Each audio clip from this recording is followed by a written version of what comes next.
All I need is one mic. Yeah. All I need is one mic. Hey everybody, welcome back to One Mic, where I watch shit so you don't have to. And today I'm here to talk about Season 1, Episode 5 of Apple TV's Foundation, entitled Upon Awakening. The title just basically refers to this kind of like ritualistic saying that the people of Gale's home planet, Synax, say in like kind of like almost like a call and response sort of thing at the end of what I would consider to be a prayer. It kind of felt like it's Synax's version of Amen.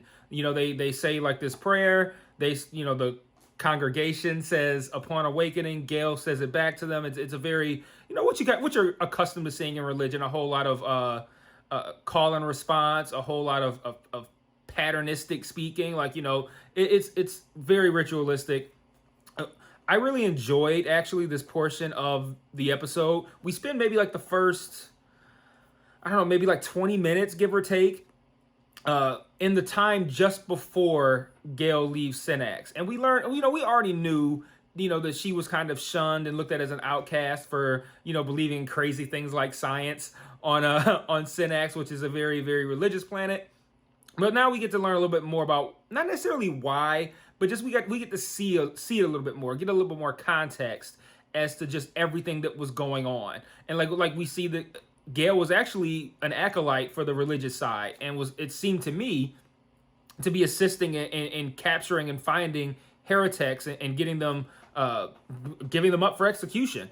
And she runs across a guy who is, gathering books and shit. I don't know if he's stealing them. I don't know if he's just taking them like, hey, I'm going to take these back to my room and read. But whatever the case may be, she finds this guy. He ends up getting, I don't want to say executed because that sounds a little bit more merciful than what happens to him.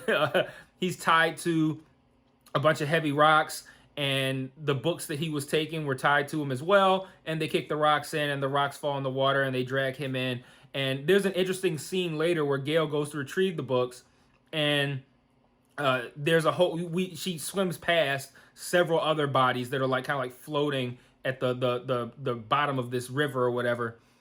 And it's a pretty eerie scene. But I like the fact that this sequence gave us context into what was going on in Gale's life before she decided to solve this I'm going to call it math problem. I know that's an oversimplification, but before she decides to solve this math problem for Harry and get invited to Trantor to work with him.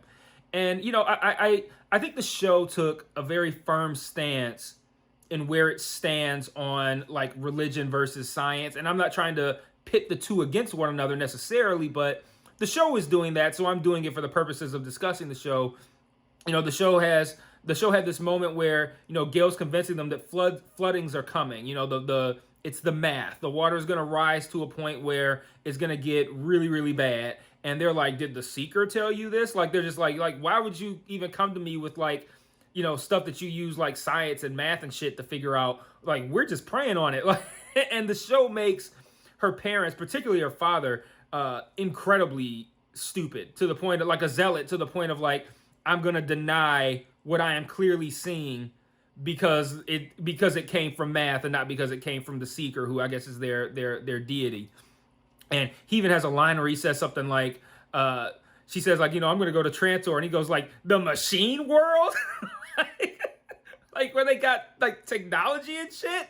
Like, he's like, I'd rather my daughter die. Like, like that kind of stuff is like, why did like, I don't want to get into a side rant, but that's like ridiculous to me to like, to be so opposed to anything scientific that you would rather have a dead child than to have your child learn, or not even learn, because Gale clearly already knows, but to like participate in like math, science, and things like that. But it was a very enlightening portion of the episode. And I found it to be very compelling, very interesting.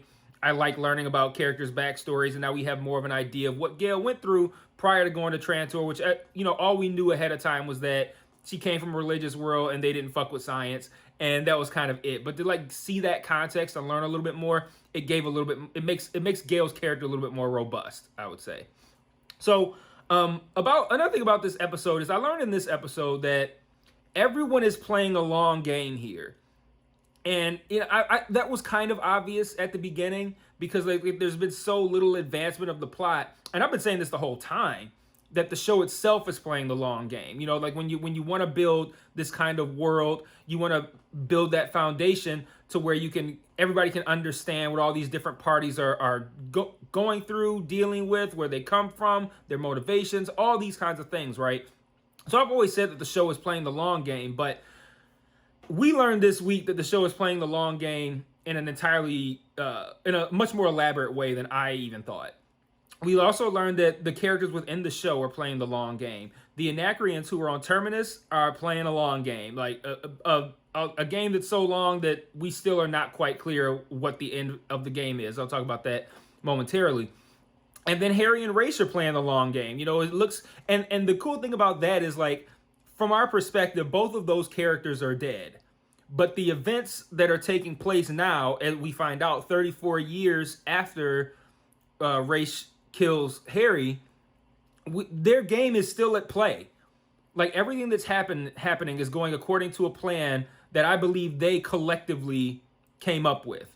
And I enjoy seeing the fact that we know that this game is happening and this game is playing out the way it's playing out, and getting just enough to know that it exists, but not enough to like throttle it forward and to leave some intrigue. Like, okay, this is, you know, all these different things could end up happening at some point, and we don't know how much we're going to get at one time. Like, if this is a 10 episode season, I'm assuming it is, and we just finished episode 5, we're halfway there, and we haven't moved much prior to this episode, but now we know that the game is long. So I feel like for us as an audience, we can subconsciously show a little bit more patience, because now we know, like, this is something that's going to be playing out over a long period of time. And I like the idea that everything has, and this is how it always is, that everything is planned out. And, you know, no show is going like episode by episode, like, okay, we just put out an episode, let's write the next one. Like, everything's planned out.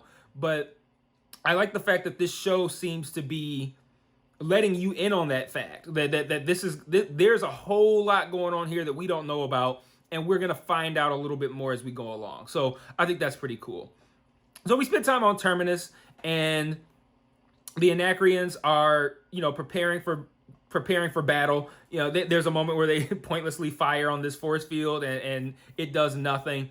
But then, like I said about the long game, the Empire comes along, and I think the most interesting part of the Imperial ship arriving is that both parties were pleased by this, and that's like a huge red flag.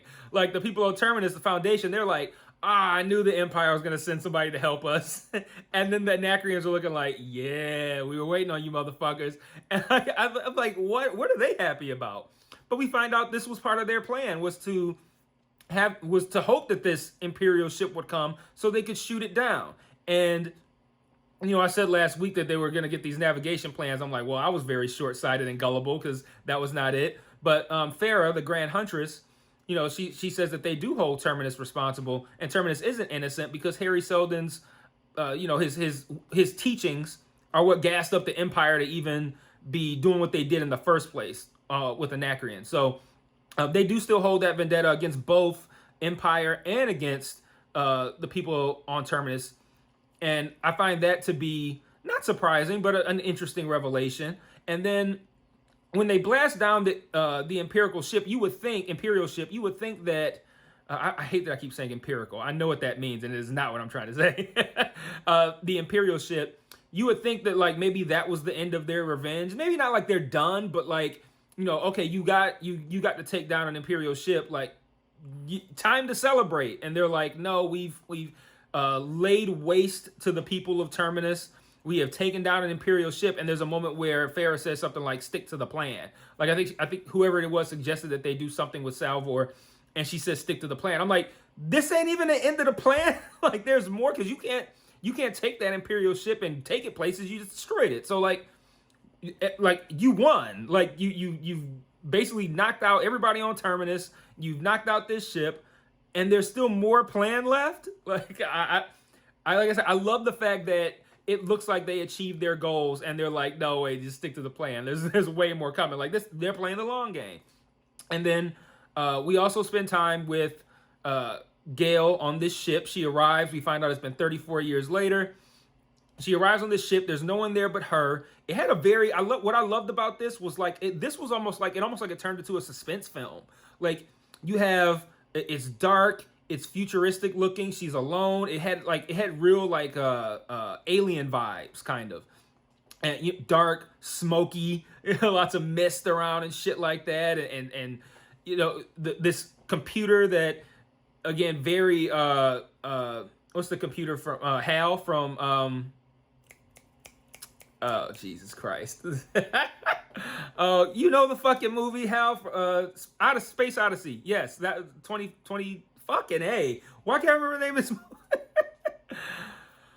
It'll come to me anyway. You guys know what the fuck movie I'm talking about.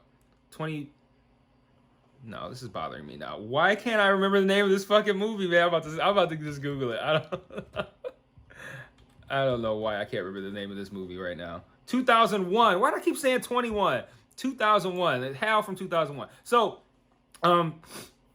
very cool. I really liked all that stuff. I really liked. I closed my notes. Not closed my notes out, but covered them. I like how it had that suspense feeling. Like a mixture of like suspense and sci-fi, very, very alien-like. The one thing that I didn't like, and it was entertaining, don't get me wrong, but the majority of our time is spent with Gail kind of almost like haggling with this computer, right? And she gets sometimes where authorization required, and then she's like, well, can I do this? And she can do that. And I'm wondering, like, I'm torn because I feel like with no definition as to what type of authorization is required. Like, okay, is Raish required to say, hey, it's me, Raish? Is Harry required to say, hey, it's me? Like, we don't know what the authorization is, but it happens sporadically. Like, sometimes she can do stuff, sometimes she can't.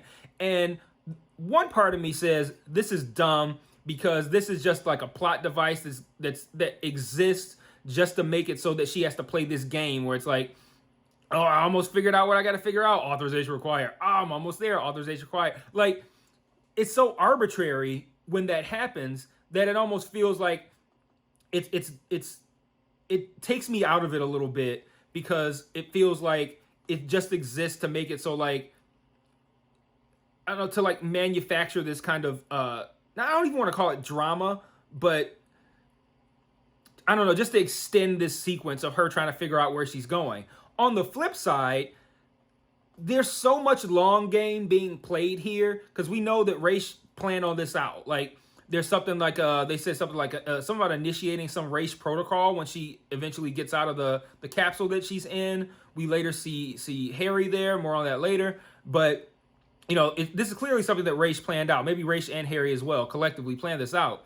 And it makes me wonder if the authorization required stuff was intentionally put in with certain parameters that would make it so that Gail had to use, all her math and all this kind of shit to figure all these things out. So that just in case anyone else were to show up, they wouldn't be able to do anything. I don't know, but I just know for me at the moment, it felt almost comical. Where it's like, okay, I need this. And she's saying all this like math shit. I need this on these degrees and this angle and tell me I need these locations, and she's giving all this shit. And they're like, there's like a map up there, and she's like, okay, well now let's go to this. They're like, authorization required. Like, okay, like the 18,000 other things she said, it wasn't required, and now it is. And it's like, this is fucking corny. But like I said, this could be, again, long game. This could be part of Harry and Raish's plan. So I still found it to be very entertaining. I still found, even though it was like a little lacking, the action that happened on Terminus, I like the fact that ultimately I'd rather have something that's more interesting to the plot, which is the Anacreons resoundingly winning, than to have like a cool battle sequence. Like, I love a cool battle sequence, but the fact that they just kind of got ran through is what makes sense. They're scientists. They're not there with a ton of weapons. The Anacreons come with all the weapons. It makes sense that this city should be razed to the ground. Like, it just makes sense. So like, I'm okay with the fact that battle wasn't much of a battle because that's what makes sense. And the only thing that kind of bothered me is I thought the fight between Farah and Salvor was and that's mainly because it happens in such a dark place you can't really see much of it. It's like you can, but it's like it's almost done for the purposes of making it so that we can tell, but making it so that it's difficult to see that that's not actually like the actresses that play Salvor and Farah, and stunt doubles or whatever. And I like when they hide that a bit better with camera work than they do by like shrouding everything in darkness. Because if you have a good hand-to-hand combat scene, I like to see that shit. I speak highly of the hand-to-hand combat sequences in the Captain America movies because they're so fucking cool and you can see everything. And with this, you couldn't really see shit. I mean, like I said, you can, but it was still dark. And it was entertaining, but it left a little to be desired. But all in all, I thought this episode was super fucking cool. We got a whole lot of information. We got a whole lot of plot movement. Most importantly, we learned that there is a whole lot left to divulge. There's a whole lot to learn from the Harry, Ra's, Gale storyline still, which I'm glad we're revisiting this. And I'm glad we took a week off from Empire as well. Like, the Empire is interesting to me. I like that aspect of it, but a lot of people might not like that, heavy political shit. But I think it's nice to take a break from that and then integrate in the Gale, Harry, and Ra's stuff again. So I'm really excited to see where that's going, what the long-term plan there is for Harry and Ra's, how that's going to play out. We see at the end that there's some sort of holographic projection of Harry that is either... I wonder if this is like, if he created like an AI, and this is like the AI kind of awakening after Harry is killed, or is this maybe like a video of the aftermath of Harry's actual death, and then we're gonna see something that no one else knows because they weren't there. So I don't know if this is gonna be a video. I don't know if it's gonna be an AI. I don't know if he's gonna come back alive. I don't know what the fuck this is, but I'm very intrigued to find out what it is. And we know it's tied to that computer because the computer stopped working, and then the Harry, the blood puddles were there, and then Harry was there. So I feel like this holographic projection is tied to the computer. It's probably emanating from the computer, created by the computer, whatever. And I feel like this ship and this computer are all tied to Harry and Ra's, and all of this was planned out in advance. So I'm excited to see where that's going. I'm excited to see what the Anacreon's plan is. And then I'm even excited, I don't want to say even, but I'm excited to see what happens when we return to the Empire storyline. I want to see what's going to happen with Brother Day going to this planet to speak to this woman who's creating doubt about them not having souls and shit like that. I want to see how he handles that, especially since he's saying Brother Dust is handling shit all wrong. I want to see how he's going to handle it. So I want to see what happens with Brother Dawn and his, whatever this is that's happening with this woman. I'm not interested in the romance aspect, but I still feel like there's something interesting happening there too. So I thought this was a great episode. I really enjoyed it. Let me know what you guys think in the comments, and I'll see you guys next week for episode 6. Peace.